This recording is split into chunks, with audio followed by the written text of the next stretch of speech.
Europe 1, 7h56, Thomas Soto. La campagne électorale n'a pas encore complètement débuté et déjà la CGT est en colère. Son secrétaire général Philippe Martinez a tapé sur tout le monde, la droite, la gauche. Bonjour Danny Cohn-Bendit. Bonjour Thomas. Il est offensif, Philippe Martinez, on sent qu'il veut montrer ses muscles.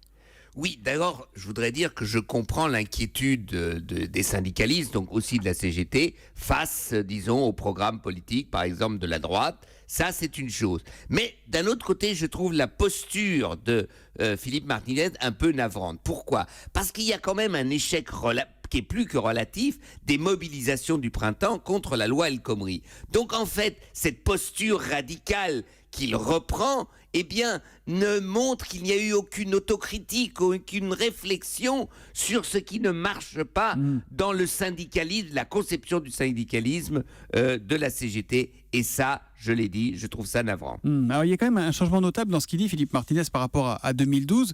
C'est que la CGT, qui avait alors soutenu François Hollande, a déjà prévenu, cette fois, on ne soutiendra personne. Oui, d'abord, il faut faire attention, parce qu'on est quand même en quelques mois des élections. Tout le monde sait que une partie de la base de la CGT soutient ou Mélenchon ou Poutou, donc soutient la gauche de Poutou, pardon. Oui, Philippe Poutou, la gauche ne de mélangeons pas Poutine et Poutou, donc c'est Philippe Poutou pour le NPA. Oui, voilà.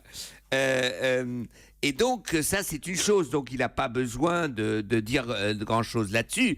Mais il sait aussi, Philippe Martinez, qu'une partie des ouvriers qui ne sont pas organisés à la CGT, mais des salariés, soutiennent Marine Le Pen. Donc, c'est difficile pour une organisation syndicale de dire on va soutenir, alors que sa base qui s'est radicalisée va dans une autre direction. C'est pour cela que c'est plus sérieux et plus prudent de sa part de dire je ne vais pas soutenir, mais de toute façon, il soutiendra le candidat contre Marine Le Pen. Ouais, ça, il l'a dit contre aussi, Marine Le Pen, il l'a dit, et ça sera la position de la CGT pour le deuxième tour. Et de la CFDT qui l'a dit aussi l'autre jour ici sur Europe 1. Oui, évidemment. Est-ce qu'aujourd'hui, la CGT reste un syndicat qui parle fort, certes, mais qui est avant tout un syndicat isolé, Dany ?